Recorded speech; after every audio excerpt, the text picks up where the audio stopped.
I heard my mother say I ruined her life while folding the laundry I paid for, and that was just the beginning. The door was half open. I hadn't meant to eavesdrop, but when I heard my name, that tone, I froze. He thinks buying a house makes him a man. It was my mother's voice, calm, clipped, almost amused. My father replied with a grunt, then, he always needed applause for breathing. They both laughed. I was in the hallway, holding a tray with 2 cups of coffee. The heat from the ceramic seeped into my fingers, but everything else went numb. Always playing the hero, my mother continued, acting like he's saving us. If he hadn't made such a mess of things, we wouldn't need saving. They were sitting on my couch, in my living room, under the roof I paid for, down to the last nail. I stepped back, slowly, like in a crime scene. I couldn't tell you where I went after that. The world was colorless, soundless, only the taste of something metallic in my mouth. The next thing I remember, my office. Dimensions. The cleaning crew moving around like ghosts. I sat in the chair, coat still on, staring at the last slide from that morning's presentation. Q2 revenue surpassed projections by 37%. There'd been applause, backslaps, smiles. None of it meant anything now. I turned off the projector and leaned back. My own breath startled me. What did I do wrong? It wasn't a question. It was an echo. A refrain I hadn't realized I'd been chanting all my life. The drive home was silent, no radio, just the rhythmic blink of the turn signals, left, then right, then left again. When I pulled into the driveway, the lights in the kitchen were on. My father's silhouette passed behind the blinds. I didn't go in. I just sat there, engine idling, watching my own house like a stranger. I began to think, when did it all start? When did I become a guest in my own life? The rest of the story, it didn't happen all at once. But that night, something cracked. Not loud, not dramatic, just enough to let something real seep through. And once it did, I couldn't unsee it. The next morning, I made their breakfast like always. Eggs over medium for my dad, toast without butter for my mom. She complained the coffee was weak. My father turned up the news and ignored me. I sat across from them, nodding along to a story I wasn't hearing. My body moved. Pour, clear, slice. But my mind was still in that hallway, that laugh. They didn't know I'd heard them. Or maybe they did. Maybe they didn't care. Big meeting yesterday? My mother asked, not looking up from her phone. Yeah, I said. Close the deal. She made a small noise, something between a hum and a yawn. That's nice. That was it. That was all. I told myself it didn't matter, that I didn't need their approval anymore. But later, in the shower, I caught myself rehearsing explanations, the contract's size, the client's prestige, the compliments I'd received. No one was listening. That weekend, I noticed a dent in my car's door, small, low, like someone had bumped it with a grocery cart. Did you notice this?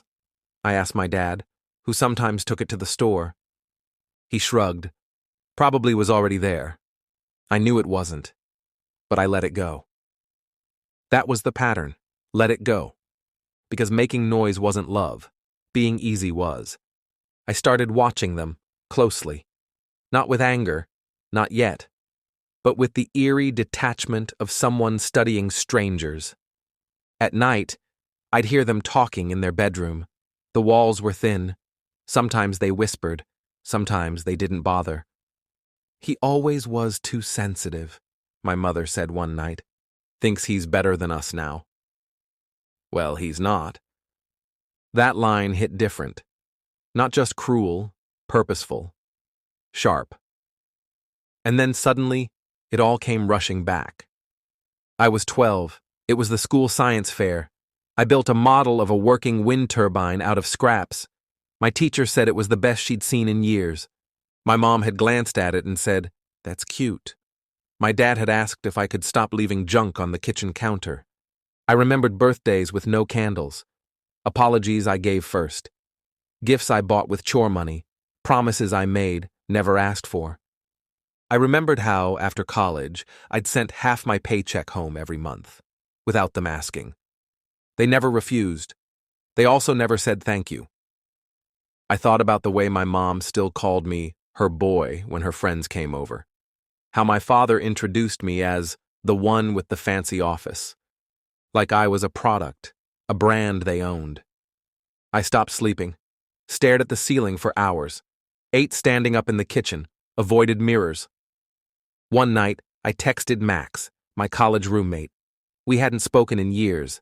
I just wrote, "Do you ever feel like your parents don't see you at all?" He replied, "Every damn day, call me." We talked for 2 hours, about nothing and everything. At one point, I told him what I'd overheard. There was a pause. Then, "Damn, man.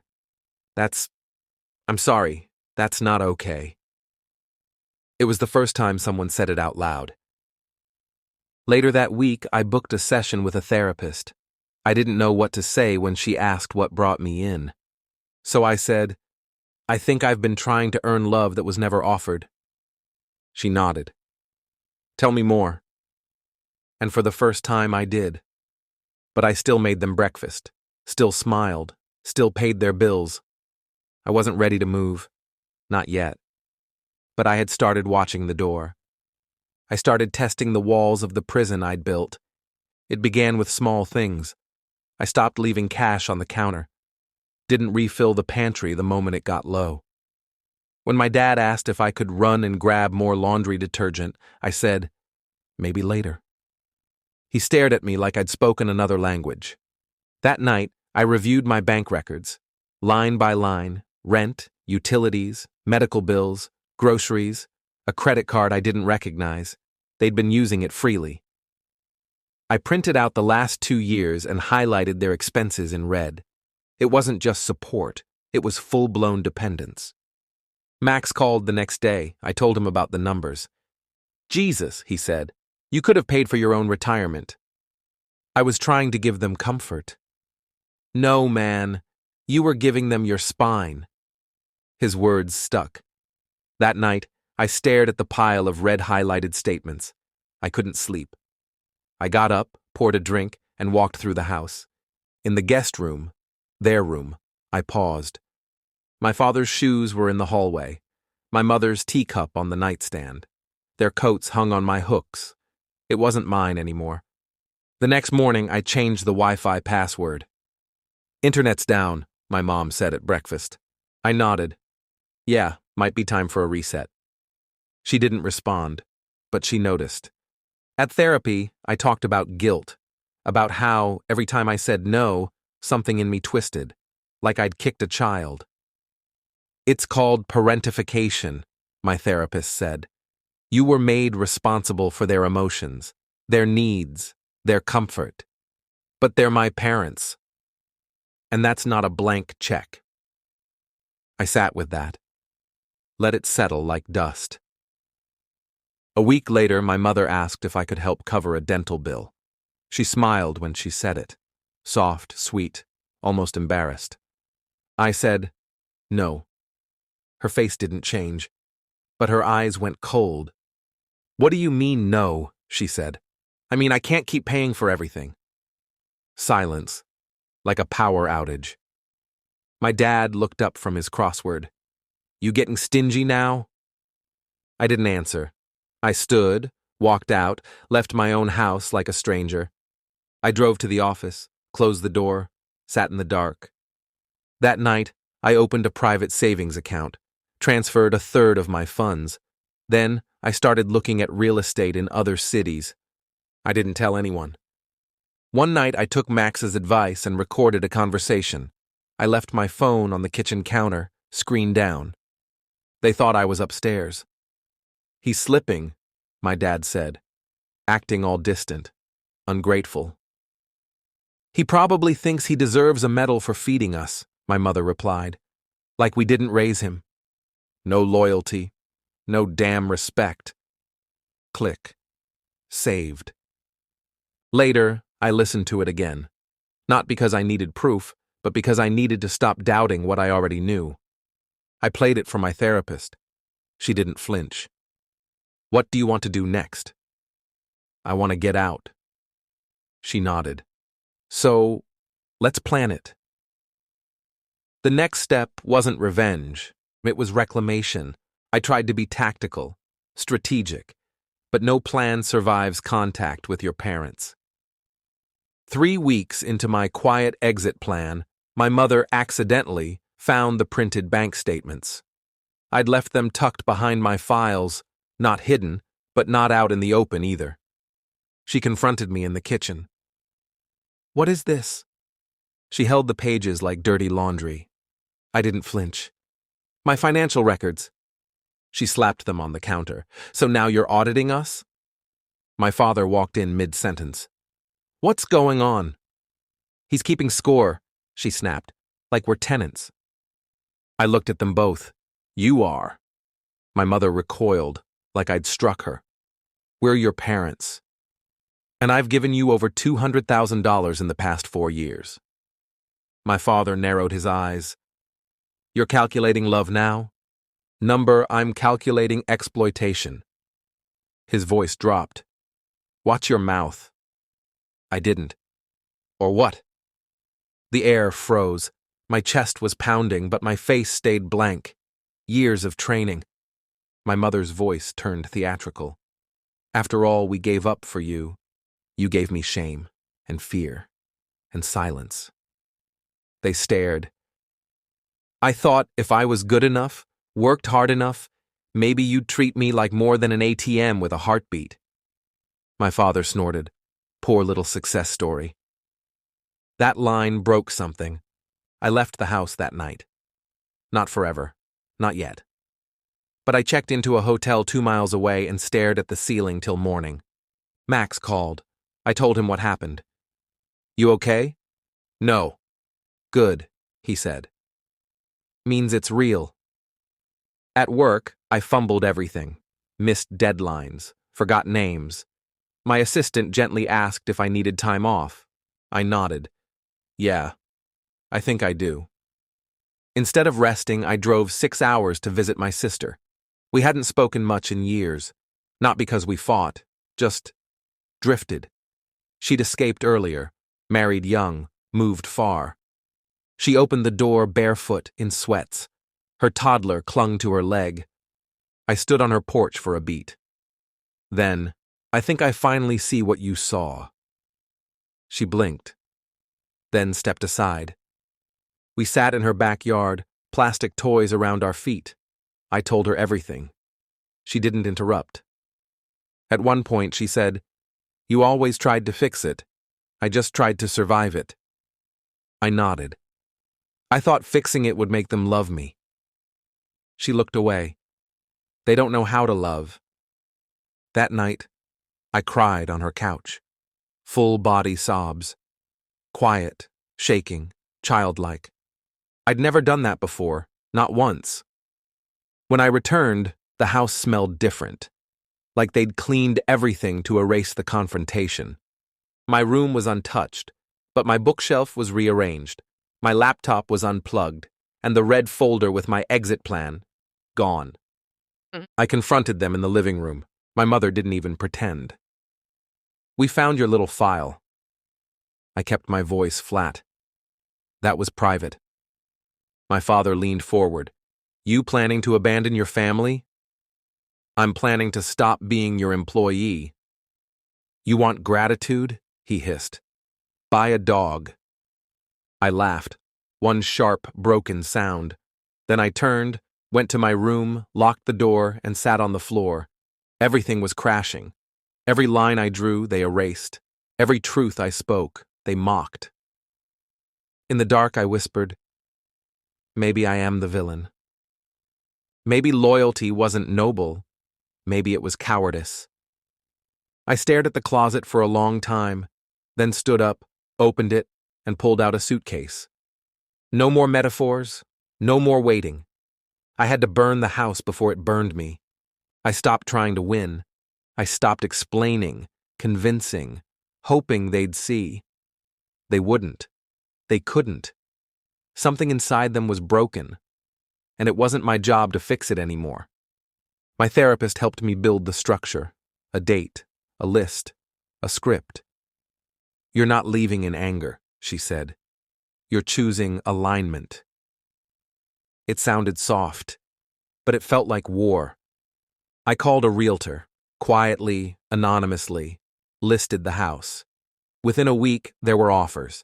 I accepted one without even seeing the buyer. Then I met with a lawyer, drafted a document showing every expense I'd covered, down to cents. Not to sue, not to shame, just to document.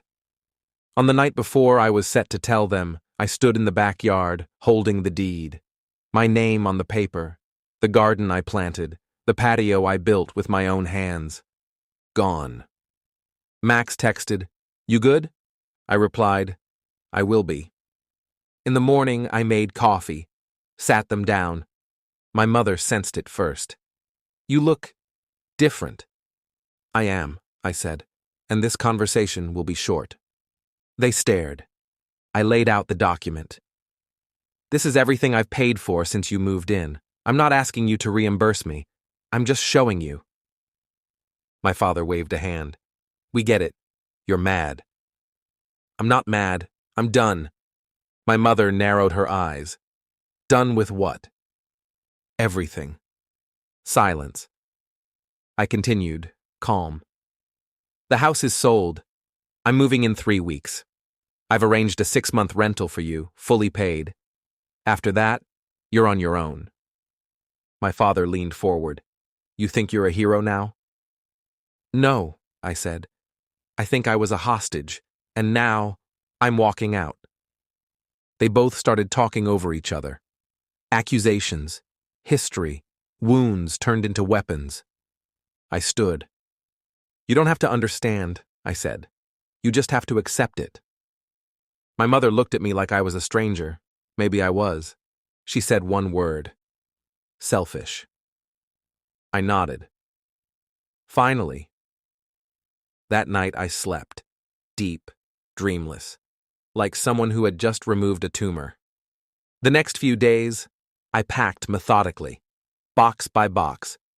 I found things I didn't remember buying, things they'd taken and stored. My diploma, old photos, my childhood sketchbook. On the last night, I left a letter on the kitchen counter. No explanations, no anger, just, "I wish you peace," but not at the cost of my own. I closed the door quietly. No slamming, no fire. 2 weeks later, I was in a new city, a smaller apartment, fewer windows, but it was mine. I started working freelance, less money, more time. I met someone, quietly, slowly, someone who didn't need me broken to feel whole. I also called my sister again. We started talking every week, laughing about things we thought we'd buried, sometimes crying. One day she said, "You sound lighter." I smiled. "I feel human." She paused. "They called, looking for you." "I know." "You gonna answer?" "No." There was a long silence. Then she said, "Good." I wasn't angry anymore, just clean, empty in a way that made room for new things. I'd built my life like scaffolding around a rotten core, their approval, their love, their conditions. Now that core was gone, and the structure still stood, I learned to live with the quiet. At first, it felt like absence. No voices echoing down the hallway, no footsteps at midnight, no passive sighs behind slammed drawers, just stillness. Then the quiet became something else. Permission. I joined a co-working space, started writing again. Not emails or decks. Real writing, stories, thoughts. I didn't show them to anyone. That was the point. Max visited once. We sat on the balcony with beers and silence.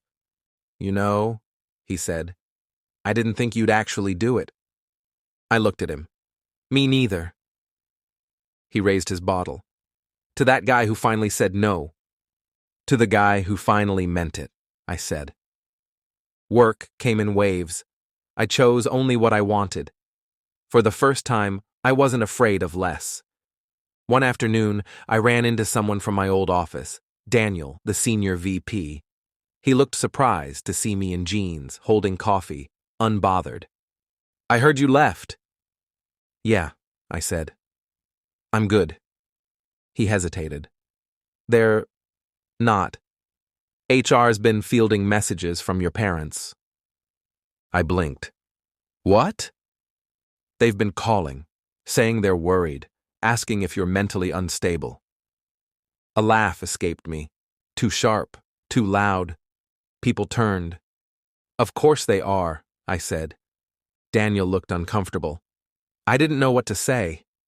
You don't need to say anything, I told him. It's not your story. That night I called my lawyer again, asked about cease and desist letters. Not threats, boundaries, legal ones. He helped me draft 2. The day I mailed them, I felt like I'd stapled a piece of myself to an envelope and sent it away. But I didn't regret it.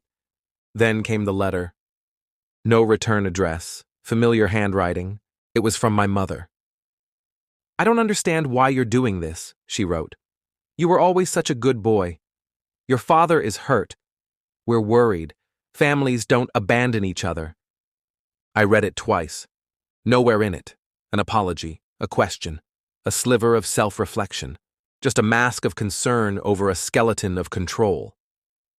I didn't respond. Instead, I signed the lease on a new apartment.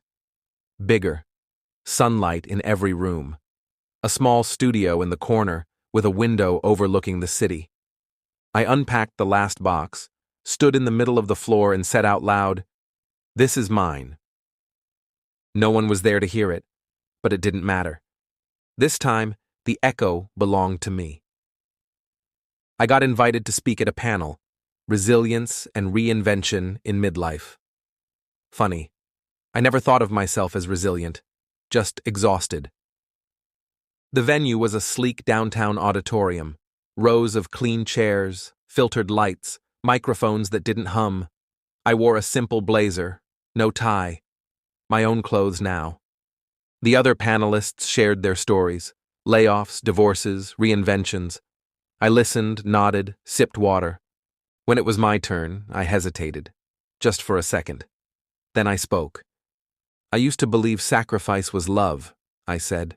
Turns out it was just silence wearing a costume. The room went quiet. I gave everything to people who only loved me when I was useful, and when I stopped being useful, they called it betrayal. I didn't name names. Didn't need to. The crowd leaned in like they already knew. After the panel, people lined up. They thanked me. Some hugged me. One woman cried and whispered, "That was my father too." I walked out into the evening air. The sky was open, the buildings sharp against fading gold. And then I saw her, on the steps across the plaza, my mother. She looked thinner, tired, holding her purse with both hands like it weighed her down. We locked eyes. She stood, walked slowly, her mouth opened, closed.